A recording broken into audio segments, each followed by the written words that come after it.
Hey guys, like Kira said, my name's Jessie in case you're new, and I'm going to let you know what supplies we need tonight. So you hopefully saw it in the supply list, but if not, we're just going to do a refresh, make sure you've got everything in front of you. I've got this 10 by 10 canvas. I've got my palette paper, which if you're not familiar is just paper that is wax coated to make it easier to mix paint on, or you can use a paper plate or plastic plate, whatever you like to use. I've got my paper towels, my water basin for cleaning my brushes, and the brush pack I have tonight, I think I have the Craftsmart 10-piece variety set, but tonight we are mostly going to be using this small flat brush. So this is a number 8 flat, so any sort of medium or small flat brush you have, and this number 5 round brush, so any sort of small round brush or liner brush. So if you've got something like these, similar to these, don't worry, you should be all set. If you've got like a 1/2 inch flat or something like that, you should be good to go. So whatever pack of brushes you have, just make sure you have something similar to these two, because these are going to be sort of our go-tos for tonight. So I'm actually going to move these aside. And then I've also got my FolkArt acrylic paints, of course, as usual. We have, here's the colors: Wicker White, Calypso Sky, Teal, Daybreak, Baby Pink, Fire Coral, and Engine Red. So if you have any variation of these, that's totally fine. If you have a different light blue, that's fine. If you have a different red, don't worry about it. Feel free to substitute anything you want. If you like a different background color, that's fine too. So this is sort of a funky beetle. None of the colors are really realistic anyway, so feel free to substitute any colors in that you have or that you prefer.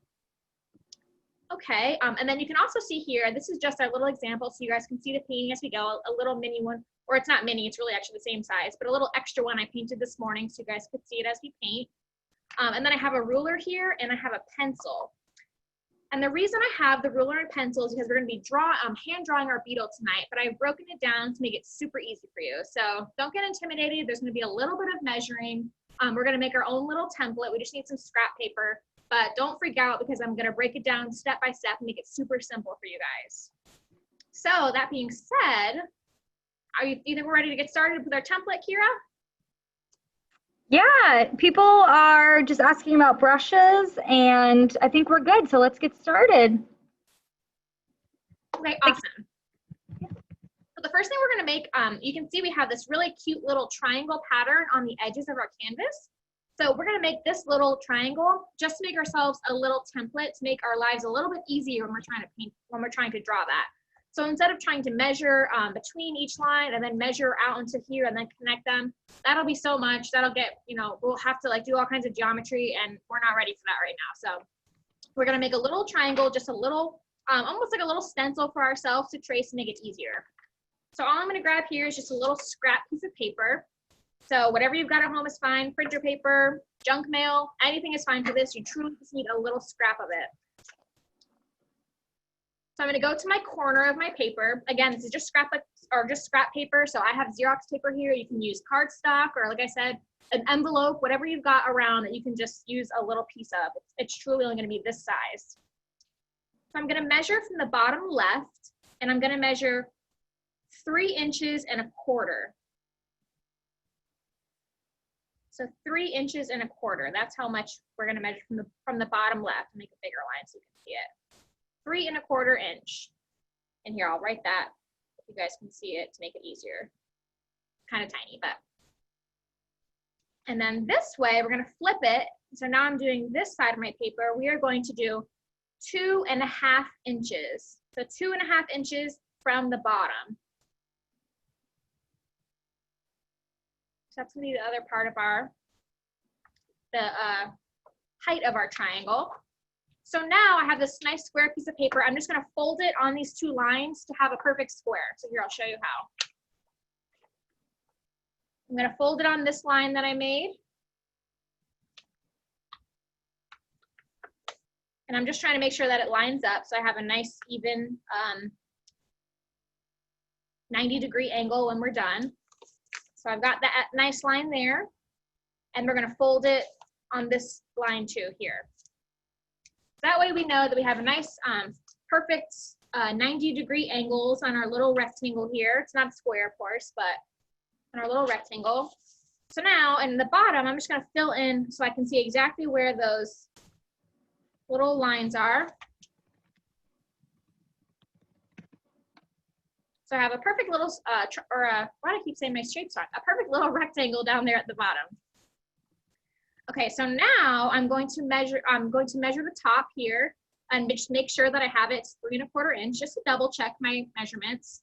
So the top and bottom are 3 1/4 inch, and then the left and right sides are 2 1/2 inches. So I'm just double checking that here.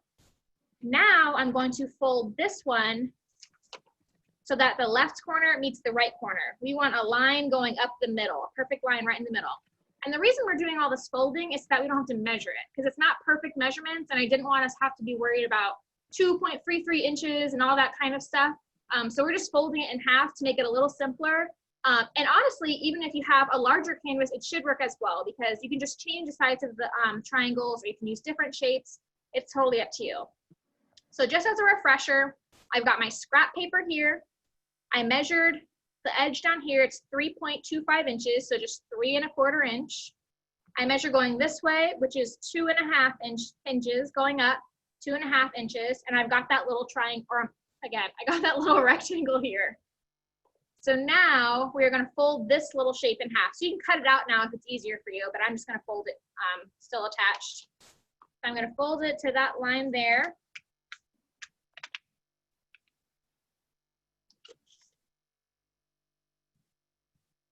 And I'm just going to draw where that line was. So now I have the perfect center of my little rectangle here. So Jessie, the measurements are 3 1/4. I'll tell you so you can put it in the chat. 3 1/4 inches by 2 1/2 inches. And that's just the rectangle, just a regular rectangle. And then we just fold that in half to find the center line.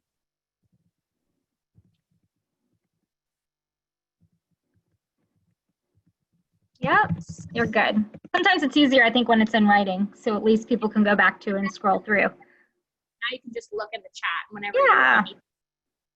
Okay, so now we have our little rectangle, we have our line in the middle. We're gonna connect this right there. See that little, where the middle line meets the top line, and we are going to connect it to the bottom left and right corners, and that is going to make our triangle. So a lot of you probably can already see where we're going with this. You may have gotten ahead. So I'm just going to connect this line, and I'm going to connect this line. And this is just to ensure, again, that we have like a very geometric thing going on here. So just to make sure that's a nice, clean shape on there. But if you're not that worried about it being perfectly straight, just hand draw the triangles. It's totally up to you. You don't have to have them perfect. This is just for those people who want it to be really crisp. So it should look something like this. You've got our rectangle, that's 3 1/4 inch by 2 1/2 inches. And then we fold it in half to get our center line.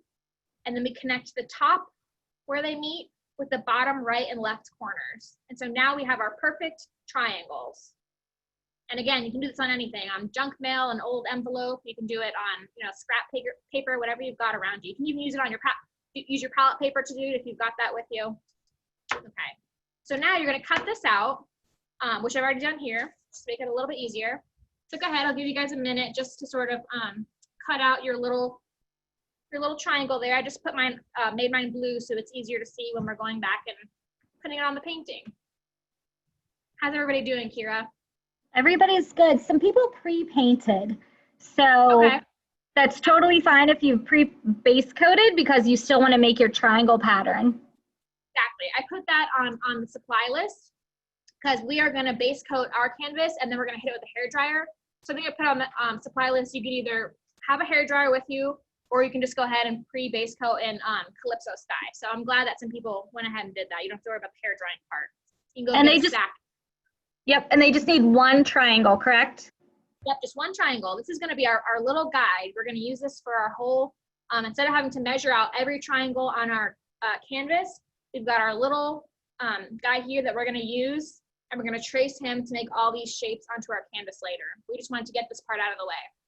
So you just need this one triangle. That's the bottom is 3 1/4 inch, and then straight up the middle is 2 1/2 inches.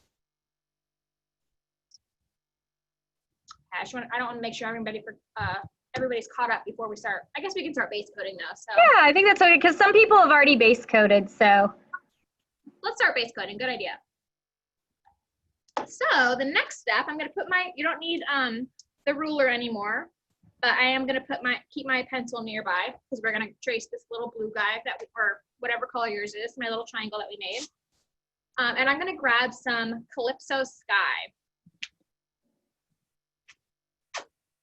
So all we're going to do right now is we are just base coating. I guess I'm going to grab one of my bigger brushes.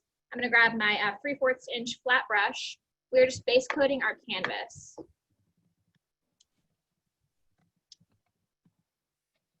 And don't worry if the colors aren't looking just like this little guy here. I just did this as a little practice this morning with some paints that I had at my house. So your colors are going to look just like the colors in the project description. So whatever you signed up for, that is what colors you are going to have. This one's a little bit different, but so if they're not the same, don't worry about that. Which is okay if you don't have the exact colors either, totally fine. It just goes to show you, I didn't have the exact right colors at home this morning. So I just used what I had. I still like the way it turned out. I just don't want you guys to stress if yours looks a little bit different at home. Yeah. And all the, all this product, all the paints, the canvases and brushes are all available on michaels.com or in the store. So you can either order them and have them shipped directly to you, or if you can do curbside, or if you have delivery in your area, a lot of great options to get the FolkArt paint. We're using the Artist Loft canvas and the Craft Smart brushes. So again, right now we are just base coating our 10 by 10 canvas. I've got just a regular flat brush here. Mine's 3/4 inch, but whatever flat brush you have is fine. We're just base coating. And we're using FolkArt acrylic in Calypso Sky. We just want to do a nice even base coat. If you feel like you need to do 2 coats, just feel free to hit it with a hairdryer and do a second coat, totally up to you. Make sure it's nice and even.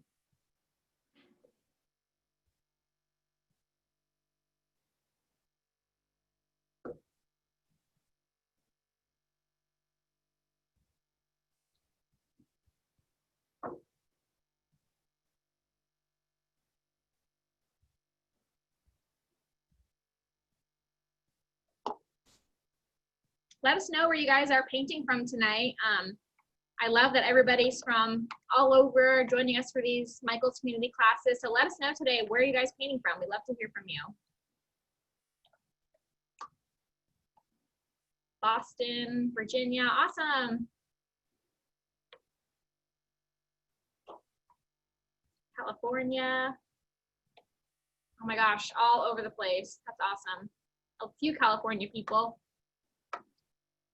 Very cool. Someone said my house. That's good.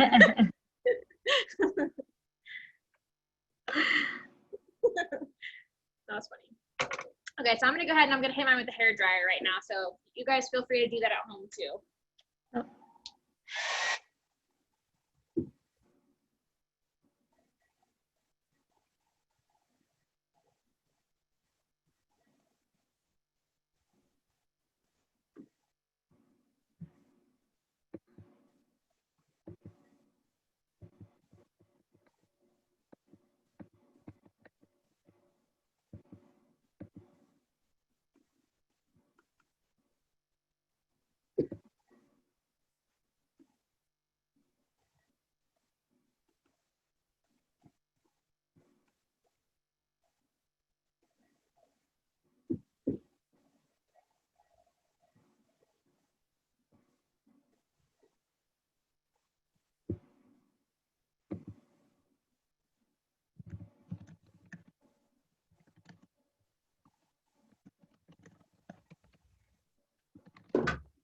See if we feel like we need a second coat.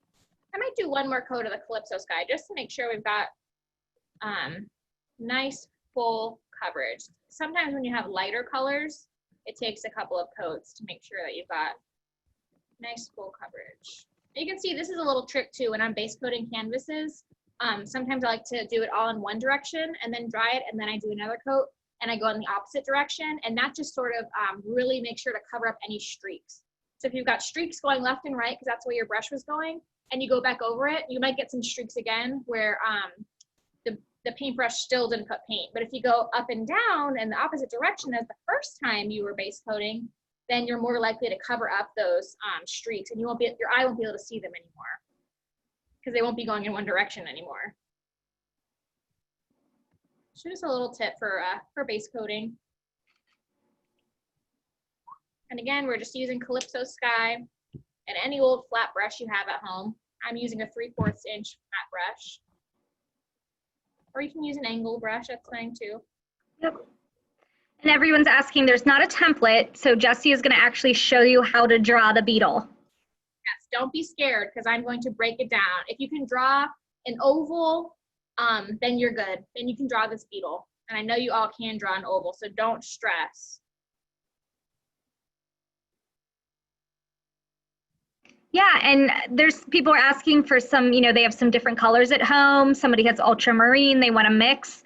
Again, Yeah. We love if you can paint along and you were able to get your supplies. If not, just use what you have. It could be, you could make a purple beetle or a purple background. Like, just, pick your own palette if it's what you have, which is totally fine. And again, you could always mix if you have a darker blue or a darker teal, you could mix it with white. You can always darken a color by mixing, black. So there's lots of different ways you can do it. So it's totally okay to personalize it and just have fun with it. Absolutely. I love that. If you do have ultramarine at home and you've got white, if you kind of just are like a primary person, you've got a lot of primary colors at home, you can mix ultramarine, white, and then put just a touch of yellow, and you should get a color that's very similar to Calypso Sky here. This sort of, like Kira said, it's like a pale turquoisey color almost. Yeah, that's a great tip. Okay, I'm gonna go ahead and I'm gonna hit my canvas with my hair dryer again, just to make sure it's nice and dry.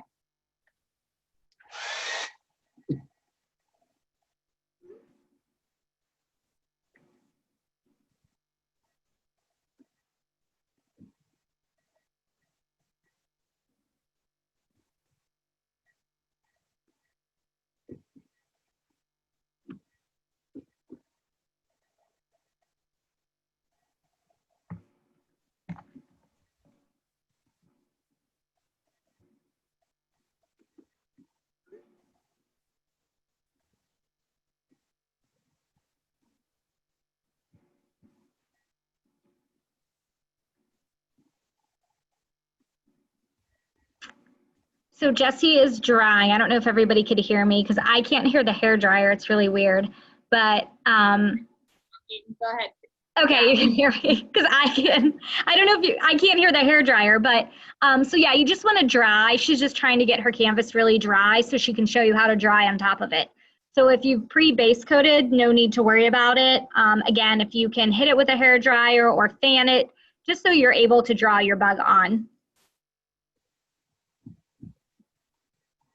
Somebody said, I think the boys on the screen are painting each other. It's so sweet. It's funny because I can see everybody painting. So there's two little cuties. Oh, I think they know I'm talking about them. They're painting. Okay.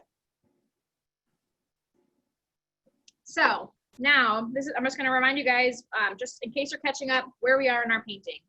We have our 10 by 10 canvas base coated with Calypso Sky, and it's dry. It's completely dry now. And we also have made our little triangle template here to save us. We did a little bit of measuring to save us from a lot of measuring later on.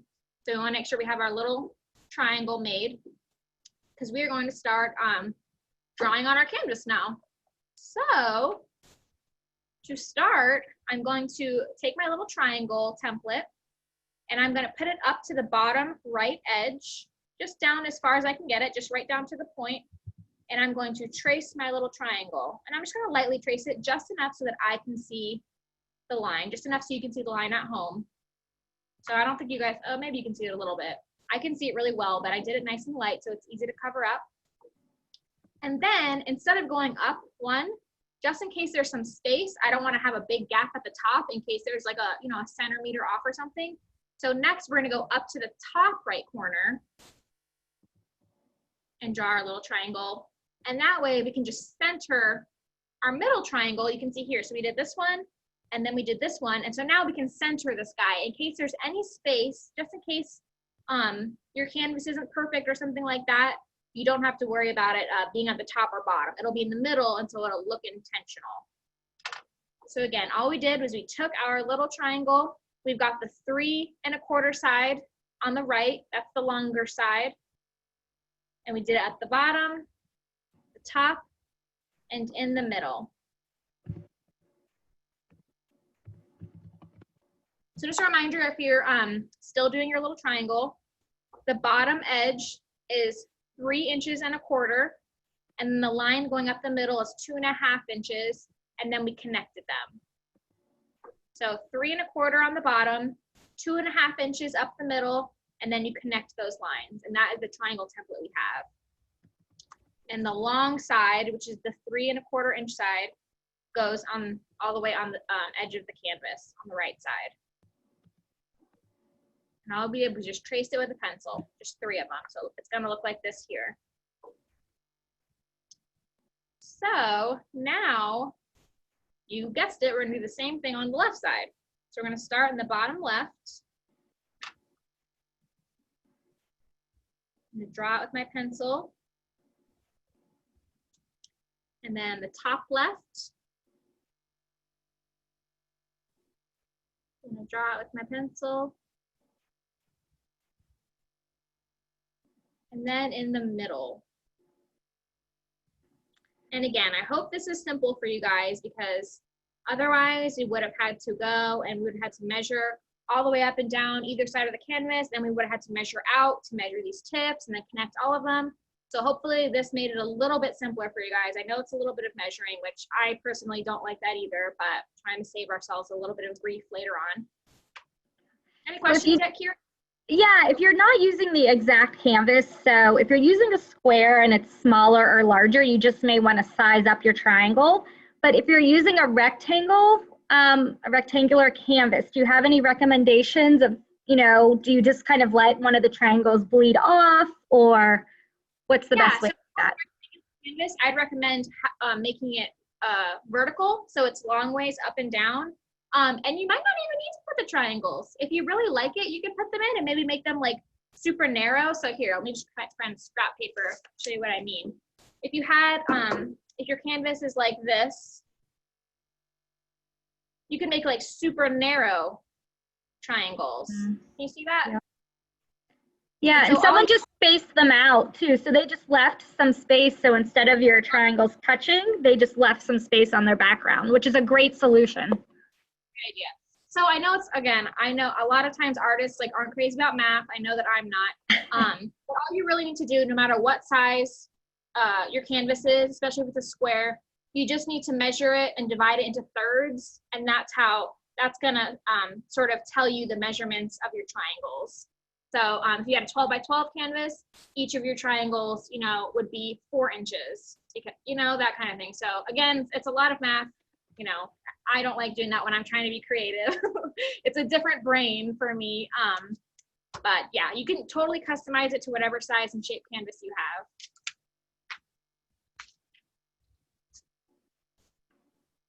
Okay, so hopefully you guys are catching up on that. Grab a sip of water.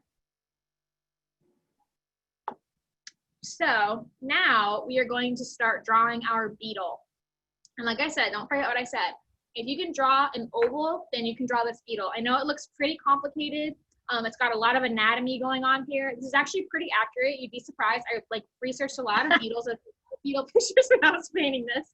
So the anatomy is pretty dead on, but don't stress about it, because I've really broken it down, and it's gonna be super easy for you guys to draw on your canvas. So you can see here, this is a little guy that I drew. So I'm gonna show you exactly how I broke this down. So I'm gonna grab another piece of scrap paper. So again, use like an old bill or something, whatever you got is fine for this. And I wanna see about how long it is on my canvas. So this is gonna be helpful for those of you at home who have a different size canvas too. You're gonna need to know where you want your bug to fall on your canvas. So you can see I've got like maybe an inch or so spacing between the bottom of my canvas and the beetle, and the top of my canvas and the beetle. So I'm gonna note that I want that much space on my left on my canvas outside of my beetle. So I'm gonna say we're gonna start a beetle right about there. Can you see how I'm sort of eyeballing this? That's where we want our, well, here, let's hold it up. We want to start about there because we want to leave that inch and about there. Again, we're just eyeballing it. So whatever size canvas you have, this, you can totally do this. So just sort of eyeball it where you want your beetle to start and stop on your personal canvas. So this is for the 10 by 10s. This is where I want mine to be.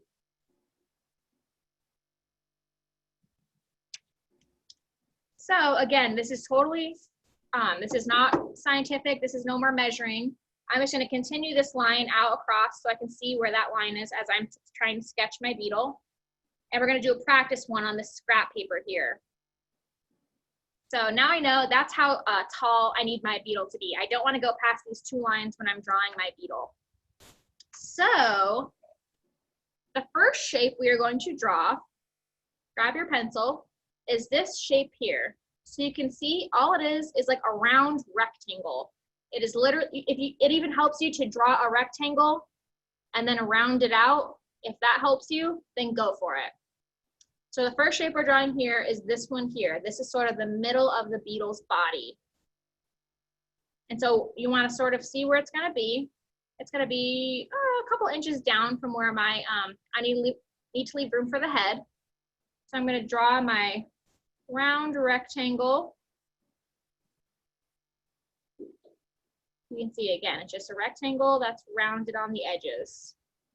And again, it needs to be organic because it's a beetle, so it's not going to be perfect. So if yours is a little bit different than mine, that's fine. All beetles are different, so don't worry about that. It's not like, you know, a skyscraper or something. It doesn't need to be perfect angles all the time. I know we had sort of this pattern going, this geometric pattern going on here, but this one's going to be a lot looser because it's an animal, so it's going to be, you know, soft. So again, I just decided where I wanted it to start and stop on my canvas. That's how I got these lines. And then just sort of towards the top middle, I drew my round rectangle. So on top of that, on the left and right side, I'm going to do these super long, small ovals. So I'm going to do these super long, they're like tall zeros, super skinny ovals. And this is going to help me draw the shape of my head. So you can see here in our final painting, we have this sort of fun head shape going on for our beetle. And that's just the two ovals. And then all we're going to do is connect them. So just do a little curved line here and connect them. And now we have the head of our beetle. You get ready for bed? So we've got our middle here. And then we've got our two ovals. What's that? Right on top of that. What'd you say, Kira? Oh, it's okay, buddy. Okay. Just And then we've got our two ovals and we connected them. And now we're going to draw this big area of our body. So what all this is just a giant oval. Again, I told you if you can draw ovals, you can draw this beetle. I love you. A giant oval here. It's going to start about halfway up our little body area. And then it's going to go all the way down to where our bottom line is. So here we're going to draw the oval. And it's a long oval going down. So on the left and then go on the right. We're going to try to make it as symmetrical as possible, but if it's not perfectly symmetrical, that's okay too. That's going to go all the way down. And that is going to be the big area, the big body area of our beetle.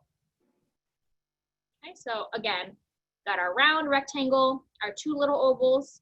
We just connected them with a little swoop. And now we started in the center of our little small body area. And we drew a big oval going all the way down to our bottom line that we drew. Super simple. And it doesn't need to be perfect. So the next thing we're going to do is we are going to find a little area where we like it to sort of separate this middle body from the bottom of the body. And we'll say it's about ½ an inch. So right there, I'm going to mark it about ½ an inch underneath my little round rectangle there. And I'm going to continue that line out to the left, and I'm going to curve it down and sort of blend it in, and then continue it to the right, and I'm going to curve it down and blend it in. So sort of separating that there, curve down that way and curve down that way. And now, just like we connected these two at the top, we're going to connect them right here with just little curved lines. And this is just our practice, guys. We're doing this on a scrap piece of paper. If you want to do it directly on your canvas, go for it. If you're feeling super confident about it, feel free to do it on your canvas. But I just wanted to make sure you guys were okay with all of the ovals and whatnot. Or if you've got transfer paper at home and you really like your practice one, go ahead and transfer it. That's totally fine. But right now, I'm just doing this as a practice. Okay, so we found our little, about a ½ inch from the middle of the body, and we did a little swoop there and a little swoop there to connect them to our big oval. And then we did 2 little swoops here to connect the 2 body parts. And so this part here is actually, this is gonna go away. So that was just so we could draw that shape better. You can see in our final beetle, of course it doesn't have that oval disappears and it gets skinny in the middle. That was just to help us draw sort of like the butt of the beetle. This is big area and make sure it's nice and even and round. Okay, so now we're gonna go ahead and we're gonna try to guesstimate about the center, and we're gonna draw a line down the center of the big bottom portion of our beetle. I do not know the anatomy of a beetle. I don't know the names of it. I should have Googled it, sorry guys. If there's any entomologists out there, feel free to give us, drop some knowledge in the comments. John is whispering thorax to me here, so, somebody said thorax. There you go, thank you. Okay, so I think this is the thorax, is that right? The bottom half? I don't know. Okay, anyway. Okay, Stephanie said yes. Thanks, Stephanie. All right, so we drew a line just separating the left and right sides of our thorax, the big bottom half of our beetle. So that's the abdomen. The middle part's the thorax. Okay, apparently this is the thorax, so I'm just gonna keep calling it thorax, then the abdomen. head, thorax, abdomen. John is Googling it for us right now. Thanks, John. Head, neck, stomach. Tummy. Head, butt. That's what I'm gonna go. Yes. Okay. All right, so right now your practice should look something like mine. You can see we're getting close to our finished little design here. Okay, Sabrina's getting really technical now. I can't keep up with that. Okay, so now we're gonna draw these little claws that are at the top of our beetle's head. We've got these little pinchers here on our beetle. So that is just a big U that connects, that is connected to this line here. So we're just gonna do a big U. Oops. Try to make it sort of even on both sides. That's just a U, and it's going up a little bit above my line, but that's okay. So the last thing we need to do is draw on our legs. So we're just gonna sort of sketch in our legs. So we're gonna do most of that with our paintbrush, but we do wanna know where our legs are before we start painting. So the first set of legs towards the top are gonna be coming out of where our little middle area meets the upper part of the body. So it's gonna come out like a little L, just like that. It's gonna come out of that area right there, and then it's gonna mirror on the other side. Right where this little middle part meets the top half of the body, a little L that sort of goes outwards. And we're gonna do something really similar to sort of this area where the little middle part meets the bottom half of our body. We're gonna do a little L going that way, going down.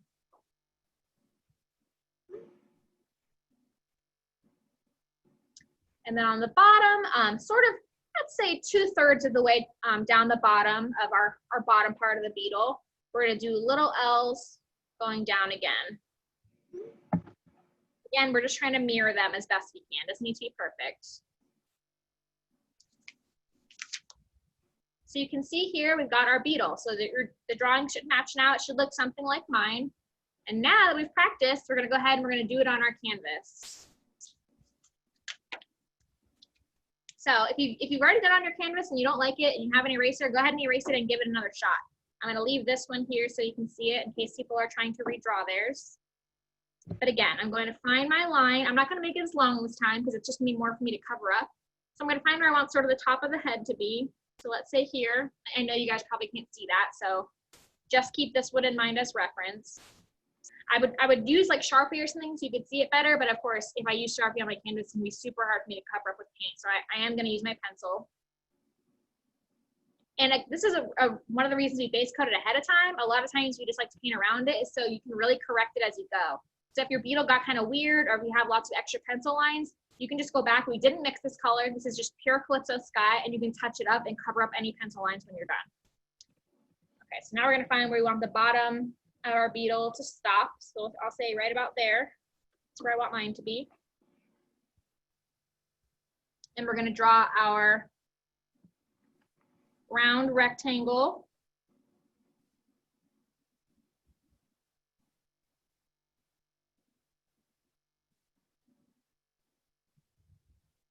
This one's a little more technical than we do a lot of times for these Monday paint nights, but I think it's good. I think it's good to sort of stretch your skills and try something new. If you're not like a really strong drawer, then this is a really good practice for you. So I'm glad that you guys are doing this and taking the time to watch with us and break it down with us. Yeah, everybody's painting along and drawing along. Awesome, good, I'm really glad. A lot of people are intimidated by drawing, but if you can just break it down to the basic shapes, it really becomes much easier. And you always can, no matter what the shape is, it can always be broken down into easier shapes. Yeah, you always do a great job of that, breaking it down. I just made this whole beetle into ovals. So I mean, it just goes to show you any shape can be broken down into easier shapes. Oval heads, oval thoraxes, oval necks. Exactly. Oval. So we've got our little round rectangle here that we started with. We're gonna do these two long ovals right on top of that. And I'm really drawing mine kind of hard with my pencil because I want you guys to sort of be able to see it a little bit at home. But you can draw yours very lightly, just enough so that you can see it. And then we're gonna connect those with our little loop there. I'm like really going over my lines a lot, just so I'm hoping you guys can see it a little bit. So now we are going to find the center of our round rectangle, and we're going to draw a oval that connects all the way down to our bottom mark.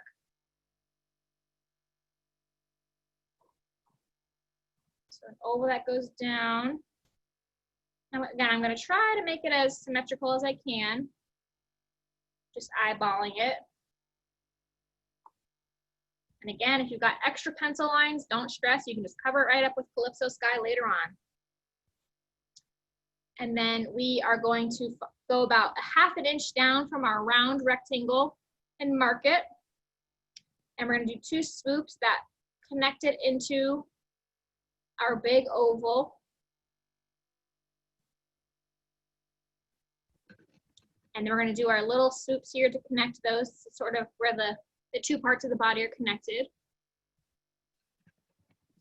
And then we're going to separate sort of our wing area. So on the bottom half, we're going to draw our line separating the left from the right. It's super simple. We're going to do our U. That's going to be our pinchers later on with paint. We've got our U there. Now all we've got left is our legs. So here, the top legs are going to go from where this little middle part, so the round rectangle and the little middle part where those meet, we're going to do our L's going out, going upward.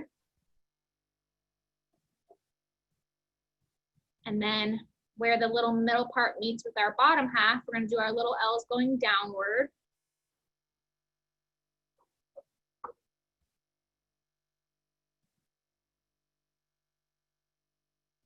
And then again, probably about 2/3 of the way down the bottom half of our beetle, we've got our little legs going downward again, our little L's.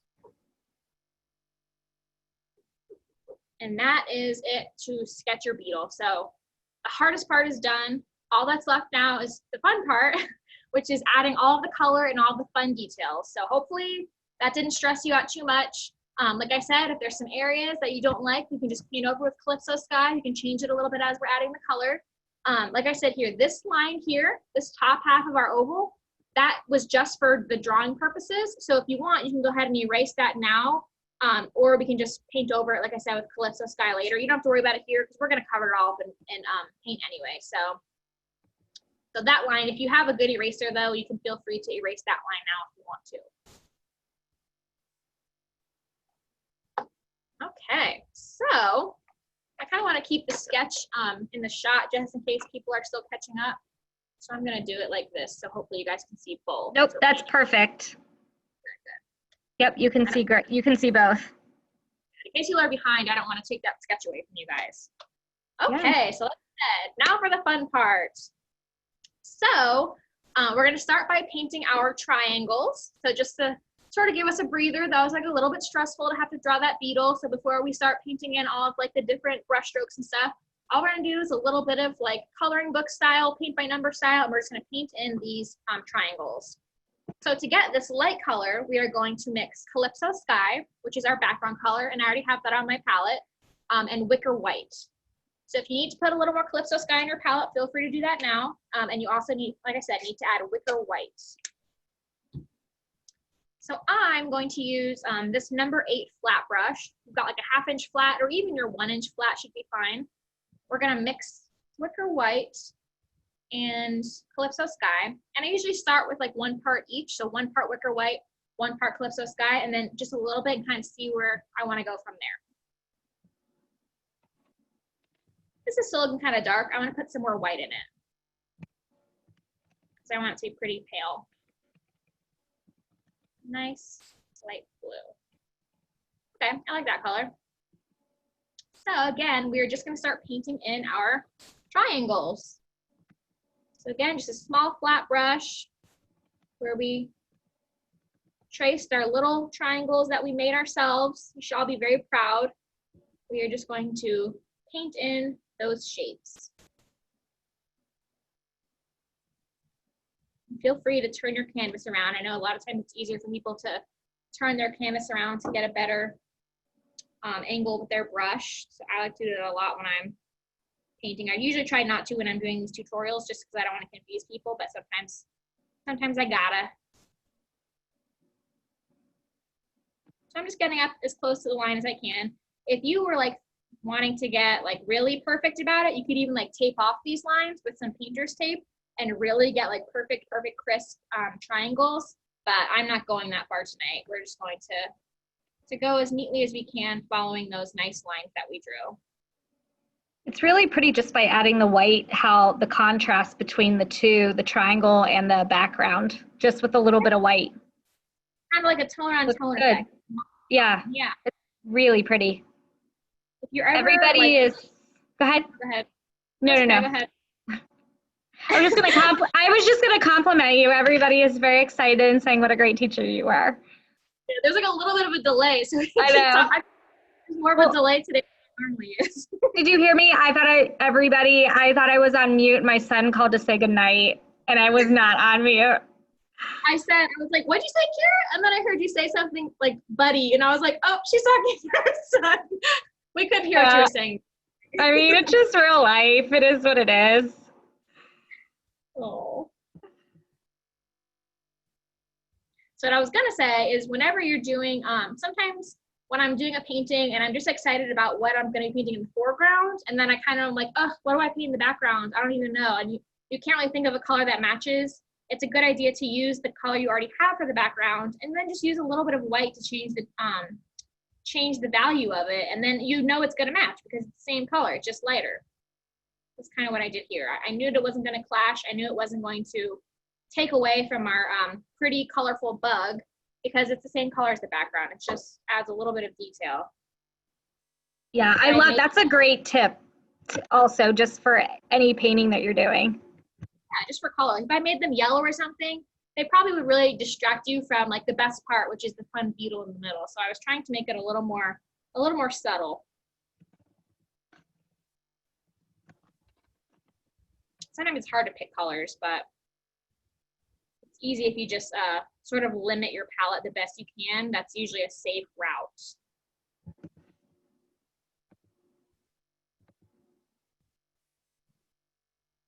And again, we're just filling in our triangles that we drew with our pencil. And we are using Calypso Sky mixed with Wicker White. And I've just got my canvas sideways now to make it a little easier for me to paint in these triangles. And I'm using my number 8 flat brush. I'm gonna need to mix a little bit more, I think. So again, Calypso Sky and Wicker White.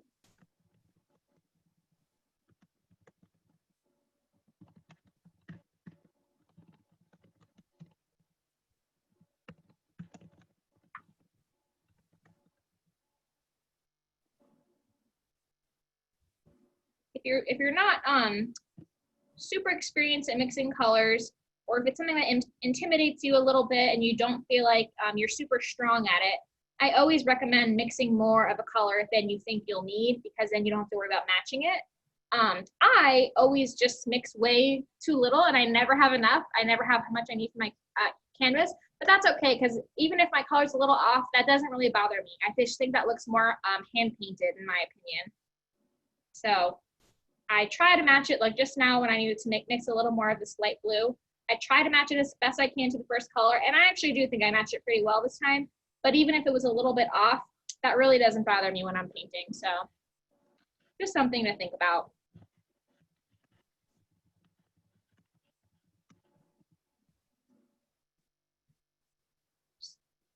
Just dip my sleeve in the paint. It's okay. Definitely not the first time, and it won't be the last.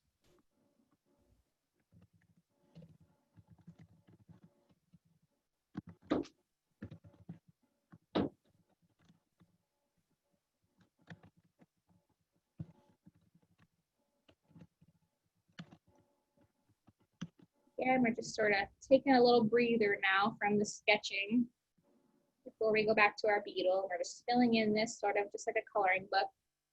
It's nice to just And you're sort of, using wicker white, right, Jesse? yep, I'm using wicker white. Any white will work though. Yeah. So people have a question, wicker white and titanium white. So I think titanium white is like a cooler white and a wicker white is a warmer white, if I'm not mistaken.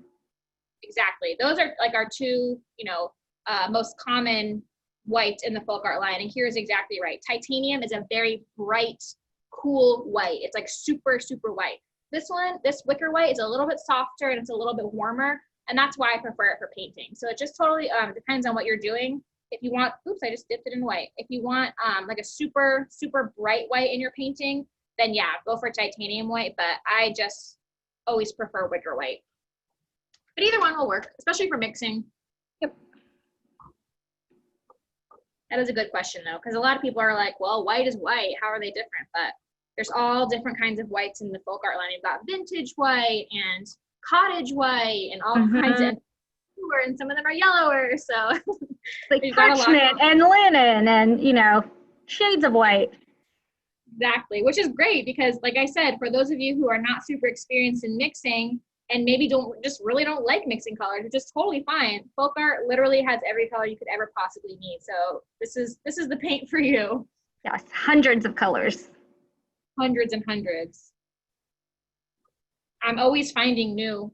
I mean, I've been using FolkArt really my whole life, and I've been working at Plaid for several years now, and I still am finding new colors like all the time. I'm like, oh, never seen this color before. They're still popping up for me. And again, if you wanted to go darker, you could make your triangles darker by adding black or navy blue with the Calypso Sky. Totally, yeah. I love that idea of adding navy blue. That'll just make a deeper blue if you want it to do darker. It's a great idea. Okay. So when you're done with that, you can hit it with the hair dryer and do a second coat if you feel like you need to, but mine looks good. It's still a little bit wet, but I feel like it's going to dry nice and opaque.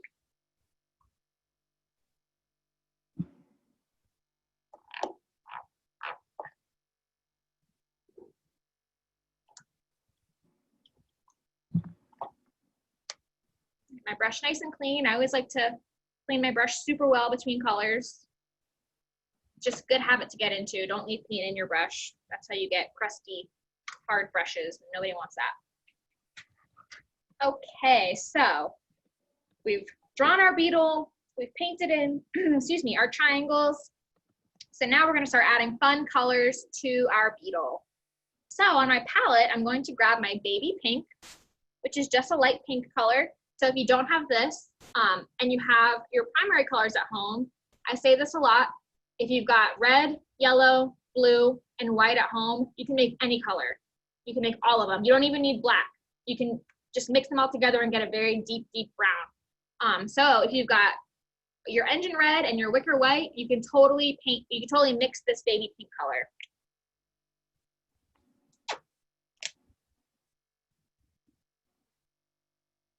How are we doing, Kira? People caught up, you think? Or?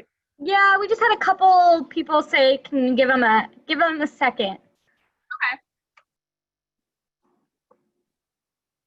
I think this one we just got a slower start with the drawing, but I love that you did the practice. So I think that was good for everybody and gave them time to draw. Good, good, I'm glad. Yeah, I had a feeling this one was gonna go a little bit long because of the drawing, but I think you guys are gonna be really, I think you're gonna be really proud of yourselves when you're done because you drew it totally yourself. It wasn't drawn by me, it wasn't a template. It was drawn by you guys, which I think is really cool.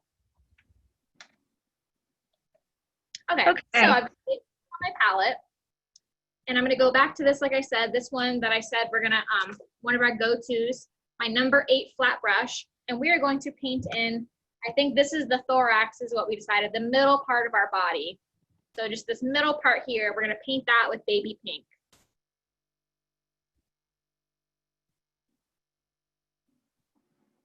And we're covering up the top of our big oval that I was saying before. So if you didn't erase it with an eraser yet, that's fine. We're just covering right up. I didn't erase mine, so now's our chance. Is there a reason you use a flat brush and not a round brush? Somebody wanted to know. Yeah, whenever I'm filling in a color, the flat brush just has way better coverage. If you were going to use a round brush for filling in, like if you wanted to use this for filling in, you would get sort of peaks. It would be nice and smooth in the middle. On either side, it would sort of be raised. So with the flat brush, it doesn't do that. It just gives you a nice, smooth stroke. So this one is really more for painting lines and for doing brush work. And the flat brushes are better for just filling in color, which is what we're doing right now. Or an angle brush really works well too.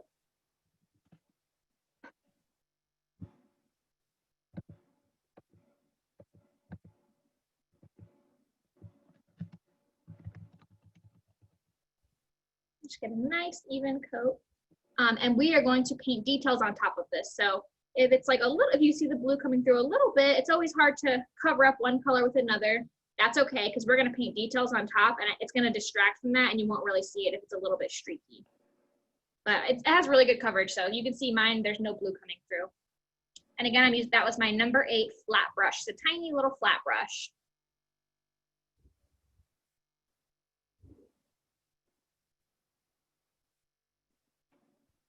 Go ahead, I'm gonna clean my brush off.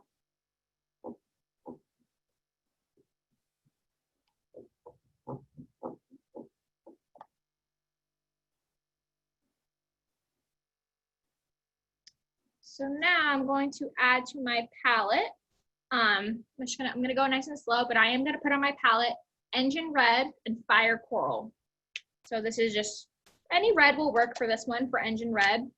And then Fire Coral is a really pretty color. If you don't have Fire Coral at home, you can mix Engine Red, Wicker White, and put a tiny bit of your Daybreak or your yellow color into it, and you should get a really similar color.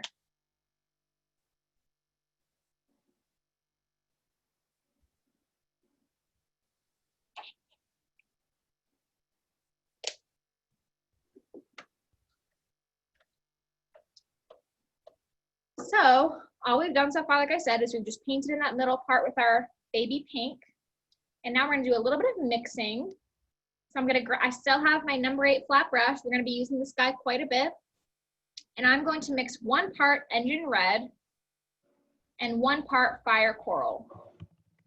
We're gonna mix that up and we're gonna get that really great orangey pink color that is most of our beetle. Now a little bit of red because I want it to be a little bit brighter.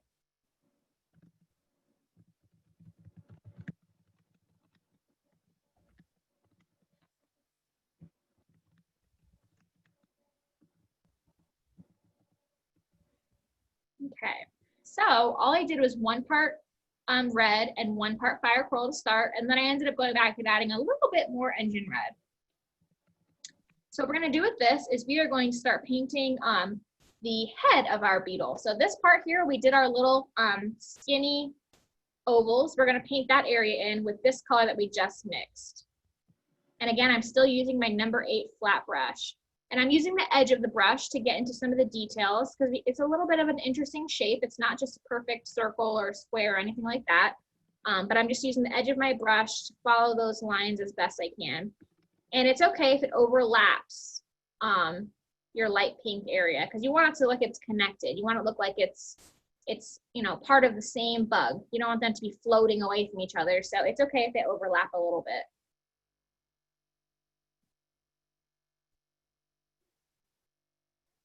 And what color red and the baby pink to get the coral if you don't have that? Yeah, you can mix red, wicker white, and yellow. So red, white, and yellow, basically. And you can adjust from there.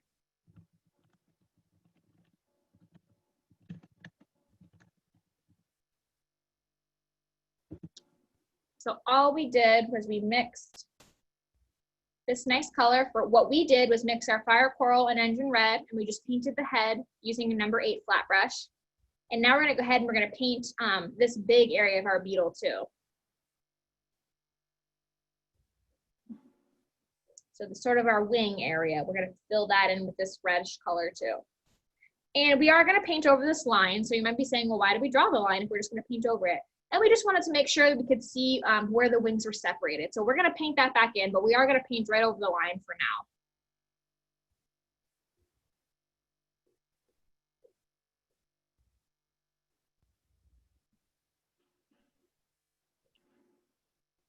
And again, I'm just using my number 8 flat brush, and we're painting in this reddish color that we just mixed.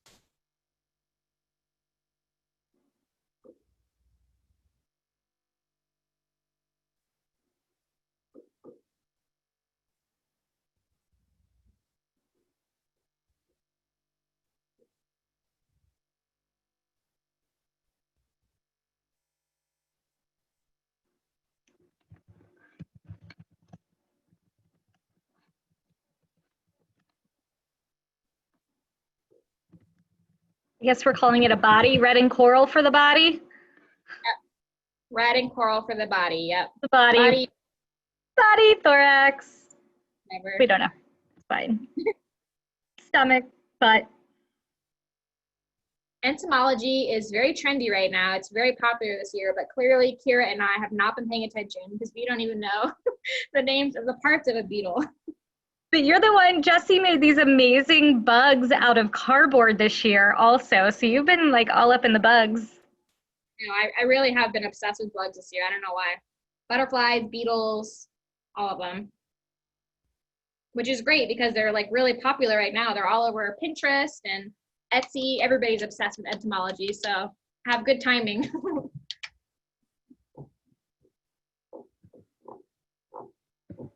So again, all we've done is you painted the head and we painted the bottom half of our beetle. I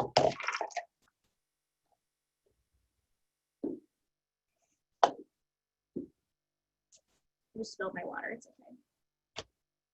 Don't worry about it. Don't touch it. I'll clean it up. Thanks, John. I just tipped my water cup over, it's okay though. It didn't get on any of them. It's always something. Okay, so we painted the bottom half. And now we are also going to paint in that little middle section too. Thanks, John. Mhm. At least you didn't drink your paint water. True. Definitely has happened before.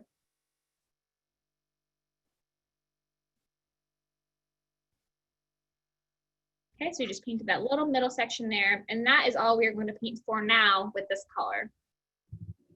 Now I can go ahead and clean my brush off.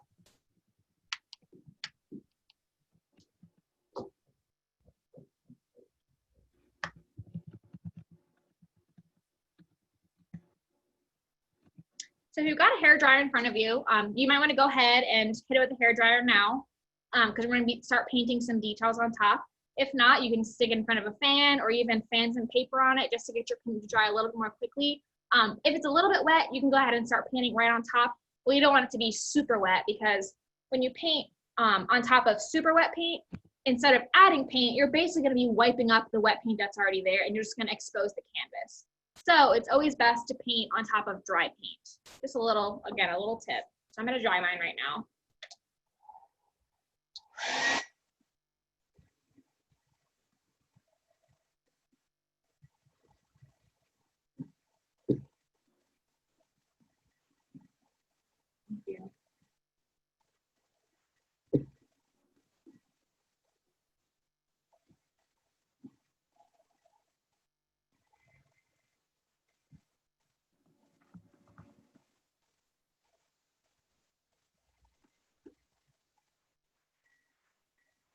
While Jesse's drawing, you can paint the sides of your canvas.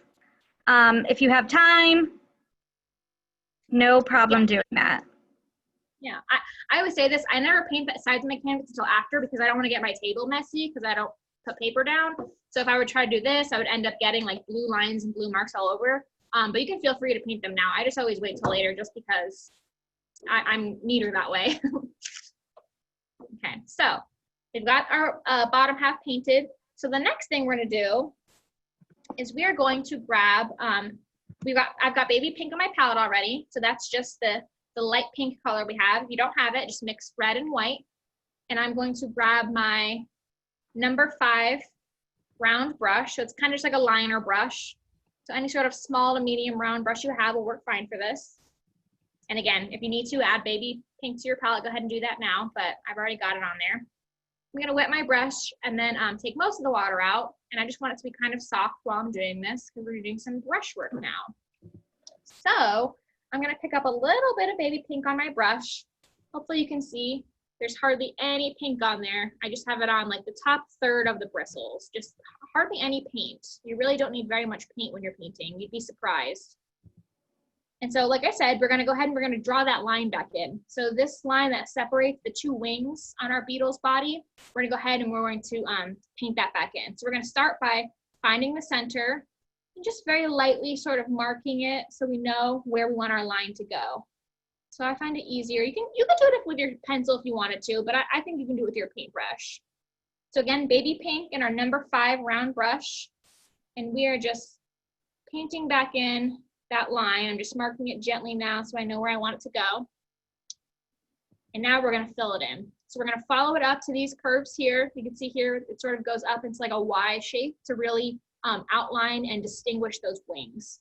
So I'm gonna follow it now. I'm gonna put a little more pressure down because I want a nice, bright, clean line now. We're gonna go over the line that we just painted in gently. And again, we're just using not very much pressure. We're using the very tip of our brush, hardly any paint on it. And then at the bottom, we're gonna do a little Y too to separate the wings at the bottom.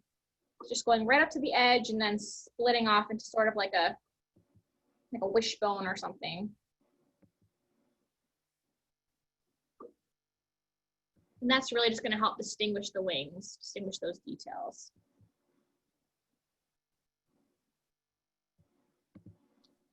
So once you've done that, we're going to keep with our liner brush, our number 8 round, or I'm sorry, not number 8, number 5 round brush, and our baby pink, and we're going to paint in our little horns up here, or pinchers. I'm not really sure what. I don't know. So we're gonna paint those in, just that U shape that we drew with our pencil. We're gonna cover it up now with the paint.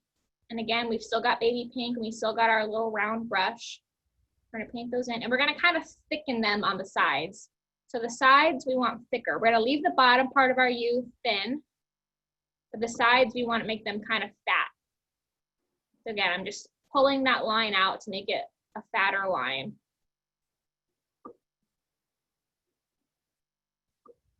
Pulling it out into the center so it's a little thicker.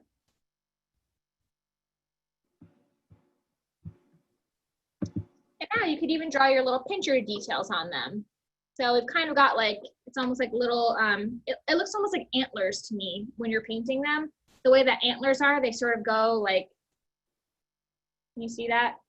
And then they pull in like that. Does that make sense? Can you see that at all? I don't think you can see that at all. They're kind of like this. So like a U, and then they go in like that. Like I said, kind of like antlers do. So that's kind of how we're gonna paint these little horns or these little pinchers. So just a couple little lines on either side, looking like antlers a little bit, just to give it some detail, because that's what they look like.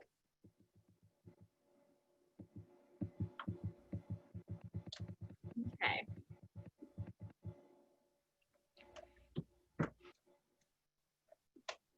So now I'm going to go ahead and I'm going to keep this brush. I'm getting ahead of myself. So we have just a couple more little details to add with our pink, with our baby pink. So we're gonna draw this little line right here. It's kind of like a shine, maybe like a little twinkle to make the bug's wings look shiny. So it's maybe 1/4 of an inch to the left of our middle line. And it's kind of a thick line and it's curved at the edges. So it's curved this way, all the way down the wing. And I'm gonna make it a little bit thicker than our middle line. And to make it thicker, I'm gonna press down on my brush a little harder, and that's how we can get a thicker line. Again, doesn't need to be perfect. These are gonna be really loose and painterly sort of brush strokes. So don't stress if they're not perfect because they're not supposed to be. And our last baby pink mark is gonna be at the top. So we're gonna stick to the left side again, and we're gonna do sort of the same thing. A lot of the areas of our bug are gonna be mirrored with each other. So we're gonna do sort of the same thing to the left of center and paint sort of a little curved line there. You can see they sort of mirror what's happening on the bigger part of the bug. And I'm gonna clean my brush off.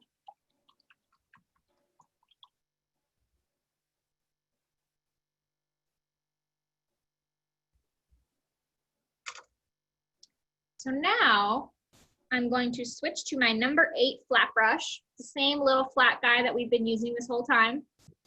The two go-tos that I said we'd be using. And we're gonna start putting some of our fire coral details on here. So I'm gonna put some on my brush, not a ton again. Don't forget, you don't need a ton of paint to paint. You'd be surprised. And we are going to paint some details with this color. So let's start with the pink area. So you saw this line that we did here with our skinny brush. We did these 2 lines here on the head and the bottom part of our body. We're gonna do something sort of similar, still following sort of the shape of the bug, but we're gonna use this flat brush instead, so we're gonna get a much wider line. So on the left side, we're gonna follow the shape of the bug, and I'll do another one on the right side. You can see I'm just sort of like echoing the shape of the sides. Hopefully that makes sense. I'll do one in the middle too. They almost look sort of like parentheses, and then I did an extra one in the center. And then we're gonna do the same thing on the bottom one. So we're gonna echo the edges of these 2 wings. And again, we're using the flat part of our brush, and we're using fire coral. And again, our number 8 flat brush is a tiny little guy. And we're gonna echo, we're not going right up to the edge, we're leaving some space. So we're just sort of echoing the shape of these wings.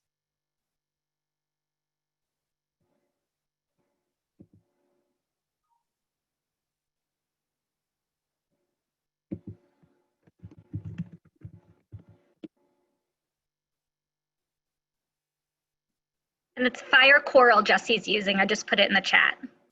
Yep, fire coral. This is one of my favorite FolkArt colors. It's so fun. Like, I use this all the time.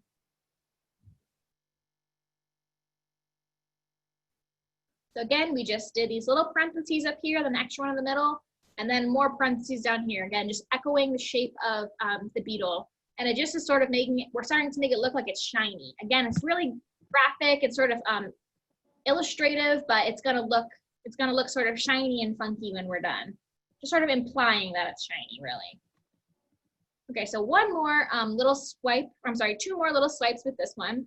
We're going to echo this little line here, and we're gonna overlap the pink guy. So we're gonna go to the left of it, and we're gonna overlap him. There's a little line there. Just quick little brush strokes, nothing fancy. And then last but not least, we're gonna do a little line in the bottom right corner of the head. Just another little extra guy. And you can see now how it's starting to look like highlights a little bit. It's starting to make our guy look really super shiny, which beetles are super shiny. And I'm gonna clean my brush off.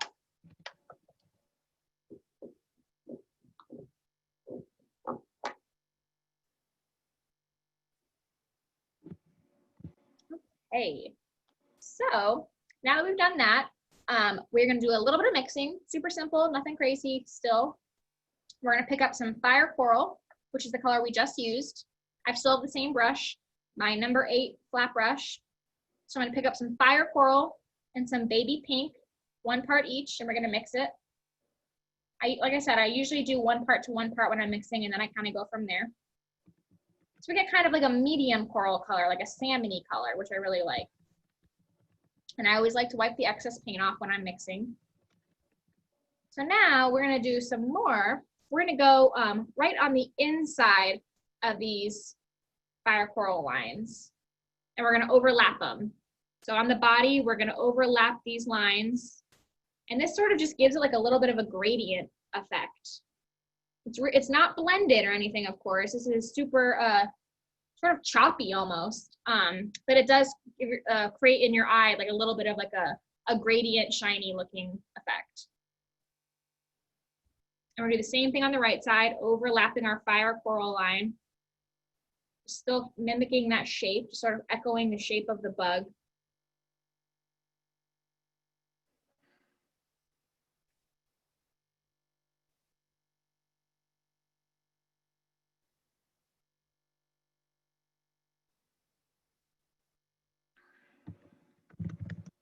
Okay, and that's it for that color. How are we doing, Kira? We're good. Everyone's just painting. I'm just answering some questions privately, but everyone is just, I think, painting along. Awesome. Okay. So next we're gonna put some of our Daybreak, which is our yellow color, on our palette. And we're gonna do some of our yellow details. So I'm gonna go ahead and I'm gonna go back to my round brush. So this is my number 5 round brush. Again, one of the 2 that we've been holding on to.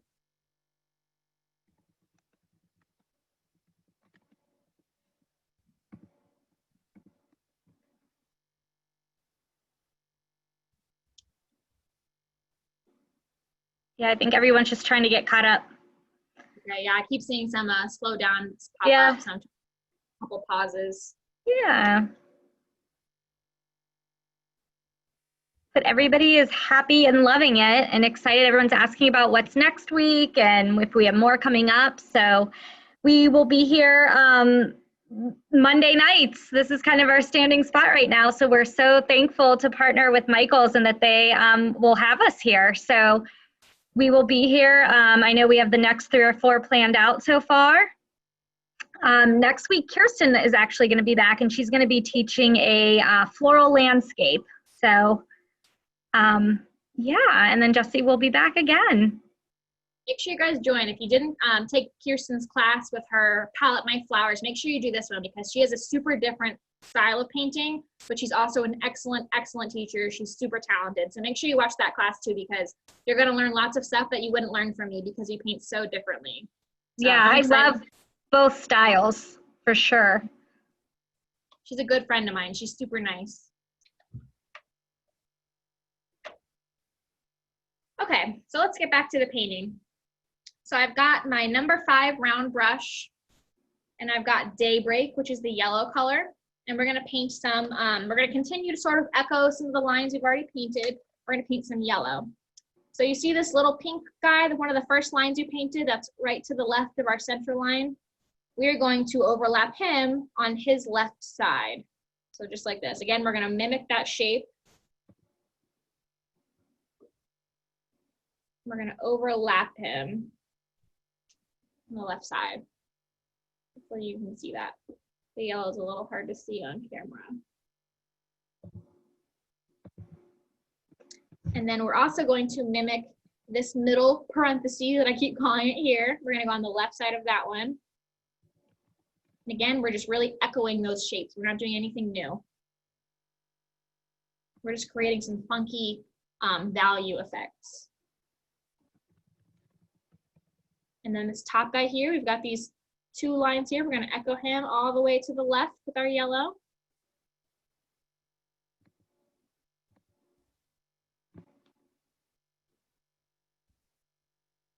And then on the top right of our head, remember we did this little line on the bottom left? We're gonna do the same thing, but on the top right with our yellow. Just paint in that little curved line to follow the edge. And then we're gonna do the same thing for this middle on the bottom right. You can sort of see too, like you can get creative with it. You don't have to do the exact same, I should have said this earlier. You don't have to do the exact same lines that I'm doing. This is sort of what came into my head when I was painting it the first time, just when I was trying to make it look shiny and trying to make it look super graphic. But if you feel like you want a yellow line on the left side, go for it. It does not need to look exactly like mine. Make it yours. Make it how you think that your beetle should look. I really encourage you to do that. And then the last yellow mark we're gonna go down the bottom right of this little wing here, and we're gonna just sort of highlight that shape there, because I just think it's a really cool little shape, and I just wanna bring it to light a little. So we're gonna highlight that shape down there. And that's it for our yellow.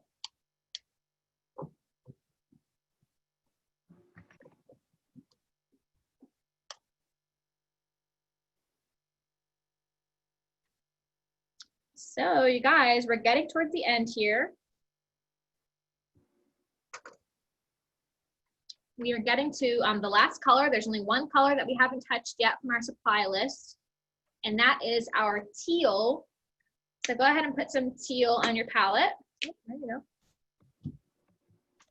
And these are going to be some of the last details we do. We're going to paint, obviously we're going to paint in the legs and our little antenna, but we're also going to paint some details, and that's going to be it for this beetle. So we're coming to an end soon. So here we've got teal, and we've got our number 5 round brush. And let's start by painting over the lines that we drew for our legs. So all we're going to do right now, we've got our tiny round brush. We're just going to follow those lines so we can remember where they are. Just going to paint over those lines. We're not doing anything to them yet. You can see they look really different from these. We're just painting over the lines so we can better see them.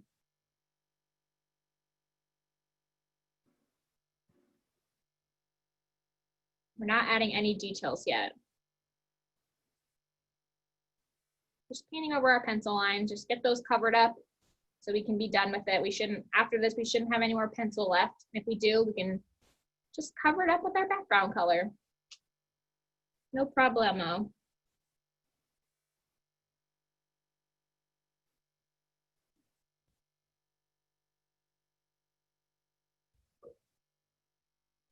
Again, I've got teal and my number 5 round brush. And I'm just painting over my leg lines.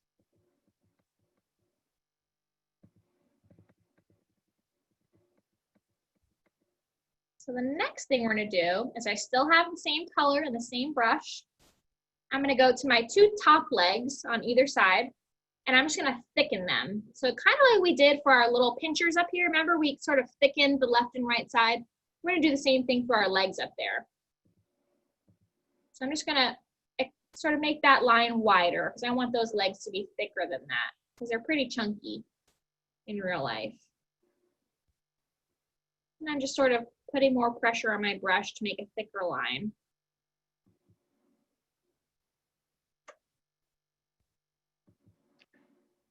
And then I'm gonna do the same thing on the bottom legs, but only for these little top parts. So like, I know this is not right, but like kind of like they're like thighs almost. Only for these top parts of the legs, we're gonna make those thicker. I keep looking up at John every time I say something wrong, because I know he's gonna laugh at me. It's like the little bug thighs. Yeah, exactly. I don't know what they're called. It would be the thighs. So that's what we're going Totally with. the thighs. And you can make them as big as you want. However you want your beetle thighs to be is how you can make them. I love that. Okay. So now that we've done that, we're going to add a little bit of detail to these top legs. So again, still same brush, same color. We're going to create sort of a, remember when you were little and you used to draw oceans like this? We're going to go back to that, and we're going to use that same sort of line, and we're going to do that very subtly down the right side of the leg, just enough so you can see it on the edge. So hopefully you can see that. I'll hold it up. So it's like those old oceans you used to paint when you were little, and we did it really subtly on the outside edge of that leg, just so you can see the texture of it. We're going to do the same thing on the left side.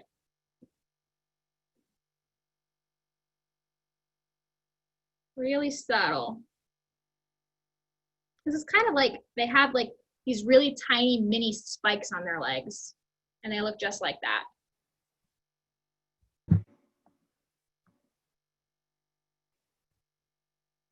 So now we're just gonna go ahead and finish up these legs while we're here. We're gonna take the very tip of our brush and we're going to extend them up and just make them a little bit longer, just a little swoosh out to the right, and then we're gonna mirror it over here out to the left.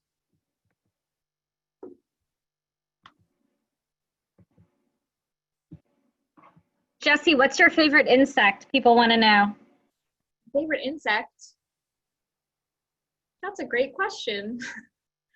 I really like beetles, I guess, but that's tough. I like caterpillars. I've always been a fan of caterpillars. I don't know why. There's just so many different kinds, and they're so funny looking to me, and I just love them when I'm pre-butterflies. Pre-butterfly. Love pre-butterflies. For some reason, I've never liked butterflies, and I honestly don't know why. Like, I've always had sort of like, just like a distaste for butterflies. I'm not sure. But it's really trending this year, like with the whole entomology theme, and I'm seeing so many different beautiful butterflies and different artwork that's butterflies, and they honestly really are growing on me. I'm thinking about painting some butterflies because I've just really always had just like, I haven't liked them. I don't know why. But butterflies, I'm really into butterflies this year, so maybe that's why I like caterpillars. I don't know. John's laughing at me again. It's really funny because everybody's been asking for a butterfly, and I feel like butterflies, like probably ladybugs and butterflies are probably like the most popular insects.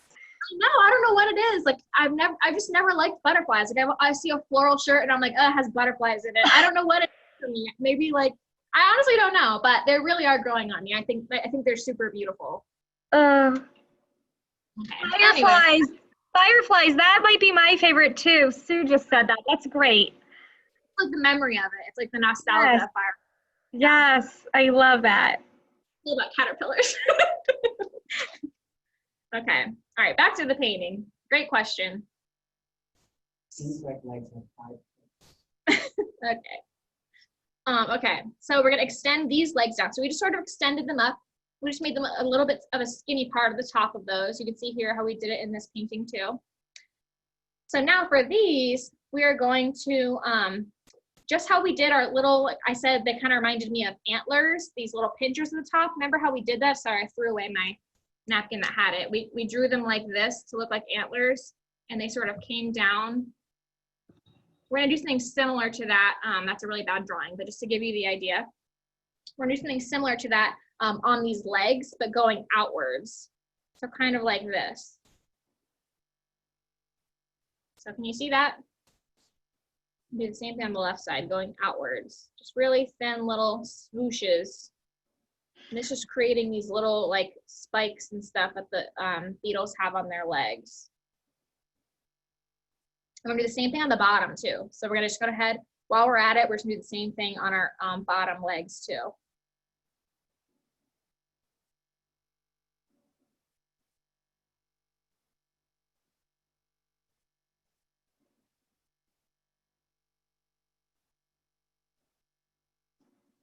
Okay, so now we're gonna extend these legs a little bit. So for this one, I'm gonna show you my palette. I'm gonna practice a little.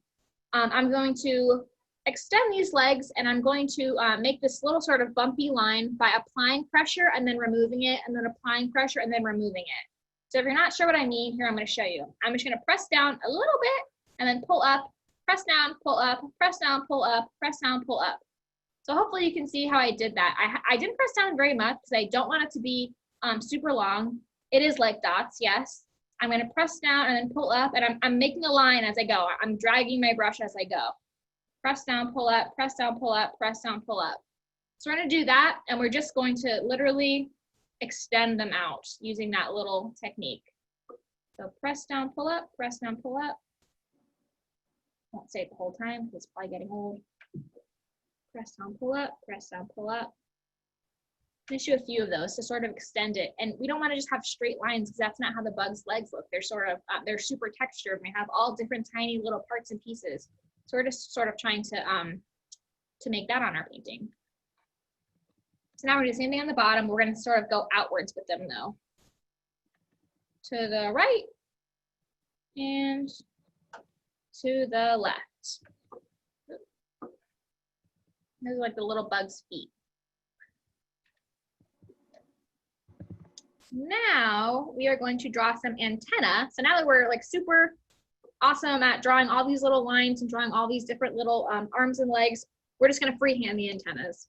So right where the pinchers meet the head, we're gonna go straight out to the right and straight out to the left. And we're gonna go up to the right and up to the left. And we're gonna use our little, like I keep saying, I know this isn't right, our little antler technique, and we're gonna create some little lines on the inside of this one. So little swooshes on the inside. And that's sort of how they look to me anyway. Just your own little beetle illustration.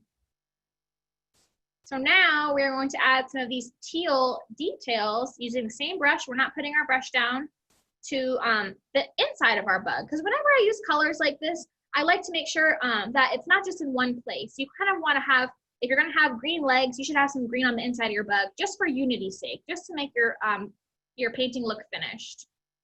Because it looks kind of unfinished right now, in my opinion. But once we add the teal to the inside of the bug, it's really going to start to come together. Okay, so we're just going to add some little, almost like shadows and highlights a little bit. So we're going to add some, I guess they're really more shadows because they're darker than our red. So just some little accent details.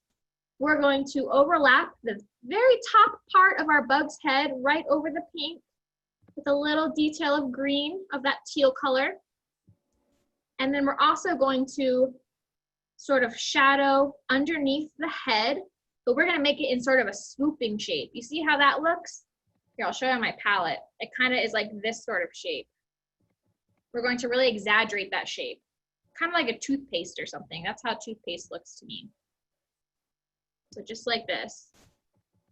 We're just gonna go right, we're overlapping that dark coral color and the light pink color. We're going right between them.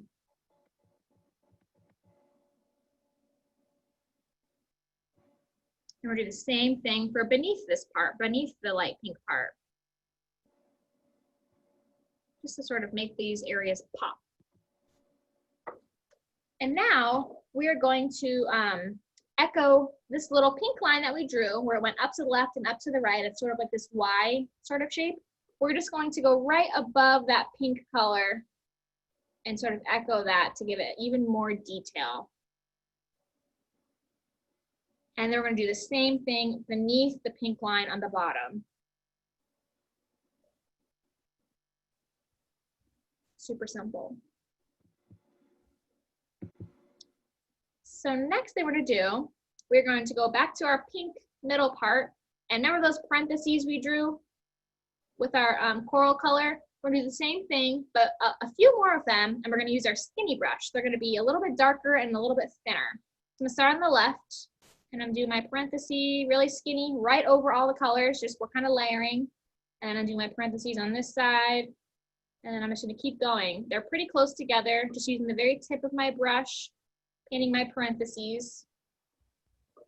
And again, they're not really parentheses, but just kind of reminds me of that shape.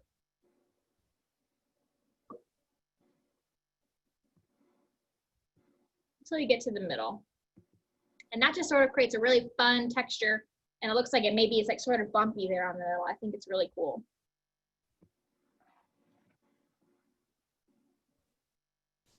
So our last detail for our bug painting is going to be these funky shapes here on the right. So they're kind of in the shape of an eye, or like a sunflower seed maybe. And they're just going down this big part to sort of fill in this red area here. We're gonna paint these just like sort of a line of these eye shapes. So in case you can't see it on my painting, I'll show you here. It's an eye shape, just like that, just how you think an eye would look.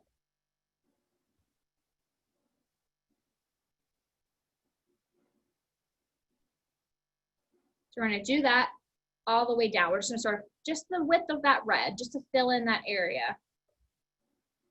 As many as you can fit. So it may not be the same amount that I do, but just enough where they're spaced evenly and it fills up that area. Maybe it's 4, maybe it's 7. It depends on how big your beetle is and how big the eye shapes are. So I was able to fit 5 on mine, but you can see here I had 6, so it really doesn't matter. And now we're just gonna fill them in with our brush so that they're solid teal.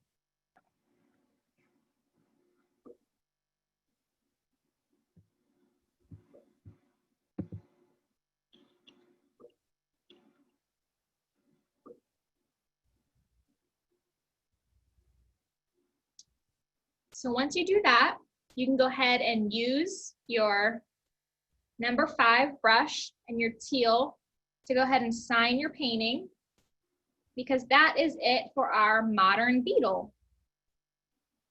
Sorry it went a little over tonight, guys, but I hope that you guys are really proud of what you painted, because whatever is on your canvas, you drew that by hand yourself. It was not drawn by me. It was not from a template. Whatever you did it all on your own, and I think you should be super proud of that. So that's it. That's it for our beetle. Awesome. All right, I'm gonna pick. All right, I like picking. I want to give paint to everybody. No. I wish you could all come here and paint with us. That would be so fun. I love it. It's funny, we used to do these classes with audiences like in our studio here before all the fun happened this year. Yeah. Everybody from Plaid, like whether you worked in sales or accounting or all over the building, and we would all paint together. It was a blast. Yeah. Have to do that. Yeah. Now we're not even in the same room. I know, it's weird. All right. All right. I'm gonna pick on my phone. All right. I hope I don't butcher this. Sunetta D. Woo! Sunetta, I can't see you on here, but Sunetta D. Yay, you're still watching. Great. So if you go to our Plaid Crafts Facebook page and direct message us and let us know that you won watching the Michael's class, we will go ahead and get your info and get you Plaid product. Woohoo! Congrats. Thank you everybody for watching. Again, we will be here next Monday. We've got the next couple Mondays, so I know Michael's is working to get those classes up so you can sign up. Kirsten will be here next week, but then Jesse will be back. So thank you guys again. Don't forget, you can watch this on Michael's Community Classroom page. You can get all your product at michaels.com or in the store. And I hope everybody has a great rest of the week. Thank you for joining us. Thanks, guys. We'll see you next Bye, time. guys. Bye.